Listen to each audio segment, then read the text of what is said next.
أعوذ بالله من الشيطان الرجيم بسم الله الرحمن الرحيم يا أيها الذين آمنوا اتقوا الله وذروا ما بقي من الربا إن كنتم مؤمنين فإن لم تفعلوا فأذنوا بحرب من الله ورسوله وإن تبتم فلكم رؤوس أموالكم لا تظلمون ولا تظلمون وإن كان ذو عسرة فنظرة إلى ميسرة وأن تصدقوا خير لكم إن كنتم تعلمون واتقوا يوما ترجعون فيه إلى الله ثم توفى كل نفس ما كسبت وهم لا يظلمون صدق اللہ العظیم۔ ترجمہ یہ ہے، اے ایمان والو ڈرو اللہ سے اور چھوڑ دو جو کچھ باقی رہ گیا ہے سود، اگر تم کو یقین ہے اللہ کے فرمانے کا، بس اگر نہیں چھوڑتے تو تیار ہو جاؤ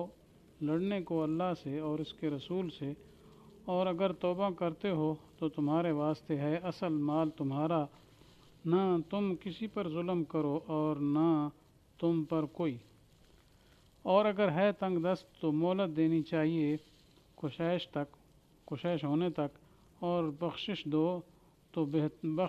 بہتر ہے تمہارے لیے اگر تم کو سمجھ ہے، اور ڈرتے رہو اس دن سے جس دن لوٹائے جاؤ گے اللہ کی طرف،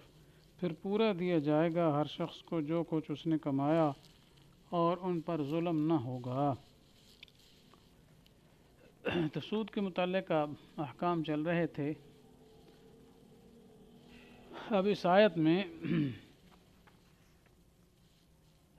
جو ذکر کیا گیا ہے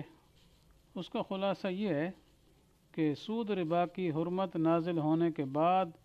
جو سود کی بقایا رقمیں کسی کے ذمہ باقی تھیں ان کا لینا دینا بھی حرام کر دیا گیا۔ اصل یہ ہے کہ عرب کے اندر پہلے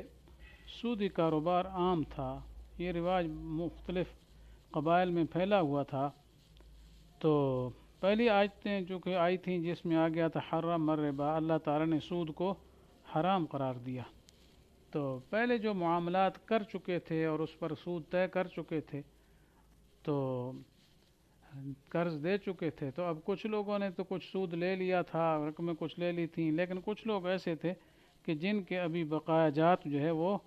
لوگوں پر موجود تھے، تو ابھی وہ سود کے بقایا جات لینے کے مطالبے کر رہے تھے۔ تو اسی دوران میں ایک واقعہ یہ پیش آیا کہ فتح مکہ مکرمہ کے بعد بنو ثقیف کا اور بنی مغیرہ یا بعض کہتے ہیں بنی مخزوم جو ہے ان کا آپس میں سودی معاملات کا سلسلہ چلتا تھا۔ تو بنو ثقیف کے لوگوں کا کچھ سودی مطالبہ بنی مغیرہ کی طرف تھا، تو چونکہ مسلمان ہو چکے تھے بنی مخزوم، تب جب انہوں نے مطالبہ کیا بنو ثقیف نے کہ ہمارا جو ہے وہ بقایا سود ادا کرو،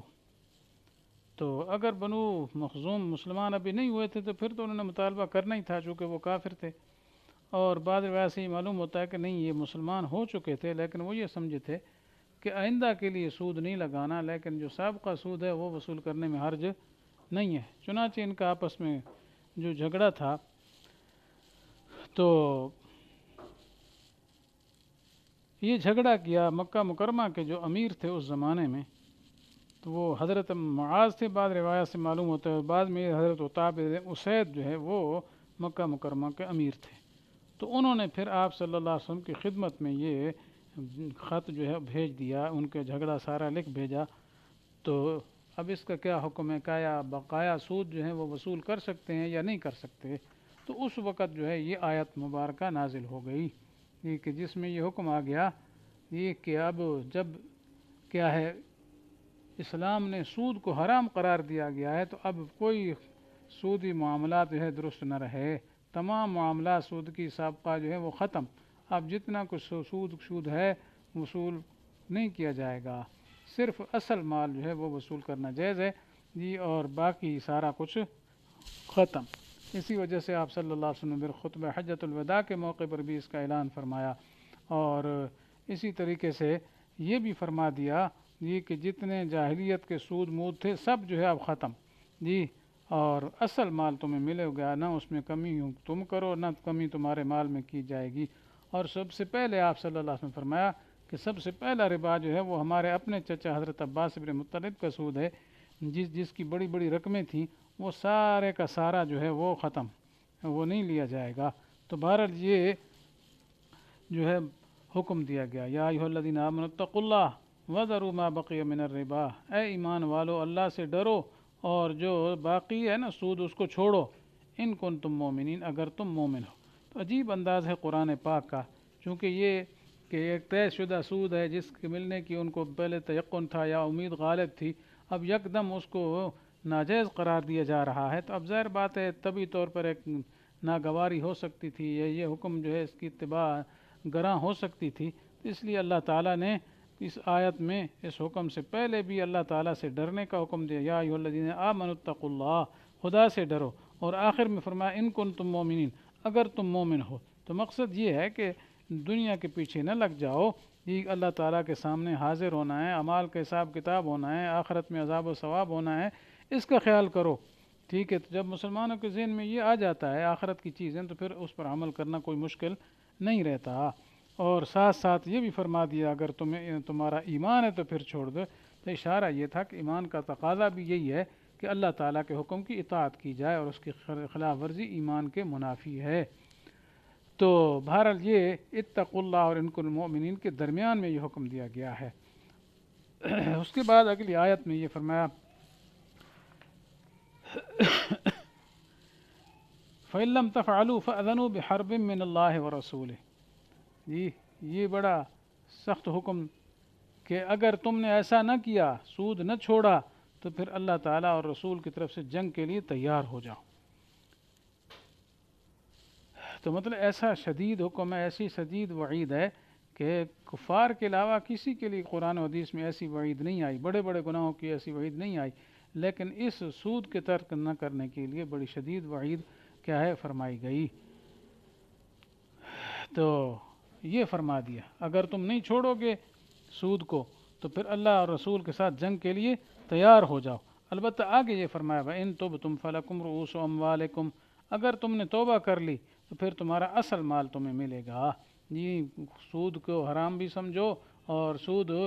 ترک بھی کر دو تو پھر توبہ ہو گئی اور اس پرانے خیال کو چھوڑ دو تو اصل مال تمہیں ملے گا۔ لا تظلمون، تم ظلم نہ کرو کہ جتنا دیا تھا اس سے زیادہ لو، یہ ظلم ہے، تو سود لینا یہ ظلم ہے۔ اور آگے فرمایا ولا تظلمون، تم پر بھی ظلم نہیں ہوگا کہ تمہارا اصل مال تمہیں پورا پورا ملے گا، یہ نہیں ہے کہ تمہارے اصل مال میں بھی کمی کر دی جائے، یہ ہرگز نہیں ہوگا۔ ہاں اپنی طرف سے کوئی معاف کر دے جیسے اگلی آیت میں آ رہا ہے تو یہ اور بات ہے۔ آگے وَإِن كَانَ ذُو عُسْرَةٍ فَنَظِرَةٌ إِلَىٰ مَيْسَرَةٍ، آگے یہ حکم آ رہا ہے کہ اگر کیا ہے کوئی آدمی ایسا ہے جی جو انتہائی غریب ہے اور وہ تمہارا مقروض ہے جی، تو اب تمہیں ان غریبوں کے ساتھ اور کیا ہے ناداروں کے ساتھ نرمی کا معاملہ کرنا چاہیے۔ تو قرآن کی عجیب تعلیم ہے کہ ادھر سود خوروں جو ظالم تھے اس کو منع کیا، اور پھر نادار اور غریب جو مقروض ہیں ان کے ساتھ مساہلت اور نرمی کا حکم دیا جی۔ تو وَإِن كَانَ ذُو عُسْرَةٍ فَنَظِرَةٌ، اگر کوئی ہے تنگ دست تو نَظِرَةٌ یعنی فَعَلَيْكُمْ نَظِرَةٌ، تمہارے اوپر کیا کرنا ہے مہلت دینا جی، مہلت دو اس کو جی، فوری اس کو تنگ نہ کرو کہ ابھی ابھی ہمیں تو دو، جدھر سے لو جی اس پر چڑھائی کر دو، ایسا نہیں کرنا ہے۔ وَأَن تَصَدَّقُوا، تو فرمایا مہلت دے دو جی، تو مہلت دینے سے کیا ہے اس کو سہولت مل جائے گی، اور جب وہ کیا ہے قادر ہوگا تو وہ تمہیں وہ مال ادا کر دے گا۔ تو آگے فرمایا وَأَن تَصَدَّقُوا خَيْرٌ لَكُمْ، اگر تم کیا ہے صدقہ کر دو تو یہ تمہارے لیے بہت ہی بہتر ہے جی۔ بہت بہتر یہی ہے کہ صدقہ کرنے کی وجہ سے مال میں برکت آ جائے گی، اور مال میں برکت آنے کی وجہ سے تمہارے تھوڑے سے مال سے بہت سارے کام ہو جائیں گے جی، اور اگر تم نے خلاف شرع کیا تو بے برکتی ہو جائے گی، جیسے بار بار اس کا تذکرہ ہوتا رہا ہے۔ ان کنتم تعلمون، اگر تم جانتے ہو۔ تو مطلب یہ ہے کہ مدیون کے لیے دو چیزیں بیان کی گئیں، ایک تو یہ ہے پہلی کہ اس کو مہلت دے دو، تو مہلت دینے کا بھی بڑا ثواب آیا حدیث مبارکہ میں۔ حدیث میں آتا ہے کہ جو شخص یہ چاہے کہ اس کے سر پر اس روز اللہ کی رحمت کا سایہ ہو جب کہ اس کے سوا کسی کو کوئی سایہ سر چھپانے کے لیے نہ ملے گا تو اس کو چاہیے کہ تنگ دست مقروض کے ساتھ نرمی اور مساہلت کا معاملہ کرے یا اس کو معاف کر دے۔ اسی طرح ایک اور حدیث میں یہ آیا ہے کہ جو شخص کسی مفلس مدیون کو مہلت دے گا تو اس کو ہر روز اتنی رقم کے صدقہ کا ثواب ملے گا جتنی اس مدیون کے ذمہ واجب ہے، اور یہ حساب میعاد قرض پورا ہونے سے پہلے مہلت دینے کا ہے، اور جب میعاد قرض پوری ہو جائے اور وہ شخص ادا کرنے پر قادر نہ ہو تو اس وقت اگر مہلت دے گا تو اس کو ہر روز اس کی دگنی رقم صدقہ کرنے کا ثواب ملے گا۔ اور ایک حدیث میں یہ ہے کہ جو شخص یہ چاہے کہ اس کی دعا قبول ہو یا اس کی مصیبت دور ہو تو اس کو چاہیے کہ تنگ دست اور مدیون کو مہلت دے دے۔ تو بہرحال یہ بہت زیادہ ثواب ہے، اس لیے مسلمانوں کو چاہیے اس ثواب کو حاصل کرنے کی کوشش کریں۔ اگر کوئی غریب ہے تمہارا قرض دار ہے اس کو کیا مہلت دے دو، اور اگر سمجھتے ہو یہ بیچارہ کیا کبھی قادر نہیں ہوگا، انتہائی غریب ہے، پتہ نہیں دے نہیں سکے گا، تو اس کو معاف ہی کر دو، تو معاف کرنے میں بہت زیادہ ثواب ہے، آخرت میں بہت کچھ فائدے اس کے ہوں گے۔ آخری آیت آئی واتقوا یوما ترجعون فیہ الی اللہ، جی اس دن سے ڈرو جس دن اللہ کی طرف تم لوٹائے جاؤ گے، پھر ہر نفس کو دیا جائے گا جو اس نے کمایا ہے، اور ان کا پورا پورا بدلہ ملے گا، کسی قسم کی کمی نہیں کی جائے گی۔ تو گویا اس آیت میں ڈراوا بھی ہے اور ساتھ ترغیب بھی ہے۔ تو پہلے جملے میں ڈراوا ہے جی کہ اللہ کے سامنے پیشی ہونے اس دن سے ڈرو، خیال کرو، پھر یہ ہے کہ اللہ تعالیٰ کے دربار میں جب جاؤ گے تو ہر ایک کو اس کا عمل جو ہے اس کا بدلہ پورا پورا ملے گا، تو اس میں نیکیوں کی ترغیب ہے۔ تو یہ بہرحال آخری آیت ہے جی جو آپ صلی اللہ علیہ وسلم پر نازل ہوئی ہے سب سے آخر میں۔ حضرت ابن عباس رضی اللہ عنہ فرماتے ہیں کہ یہ آیت نزول کے اعتبار سے سب سے آخری آیت ہے، اس کے بعد کوئی آیت نازل نہیں ہوئی۔ تو اس میں یہ ہے کہ آپ صلی اللہ علیہ وسلم کے وصال سے 31 دن پہلے یہ نازل ہوئی، اور بعض روایت میں یہ کہ 9 دن پہلے، 31 دن پہلے آپ کی وفات سے یا 9 دن، دو روایتیں ہیں۔ تو بہرحال جو بھی ہو، ایک مہینہ بنتا ہے ایک دن اوپر یا پھر 9 دن، تو یہ آخری آیت ہے جس میں اللہ تعالیٰ سے ڈرنے کا حکم دیا گیا ہے۔ تو یہاں تک جو سود کے متعلق احکام وغیرہ تھے وہ آیات مکمل ہو گئیں۔ اللہ تعالیٰ سے دعا ہے کہ اللہ تعالیٰ ہمیں اس پر صحیح سے عمل کرنے کی توفیق نصیب فرمائے۔ وآخر دعوانا ان الحمد للہ رب العالمین۔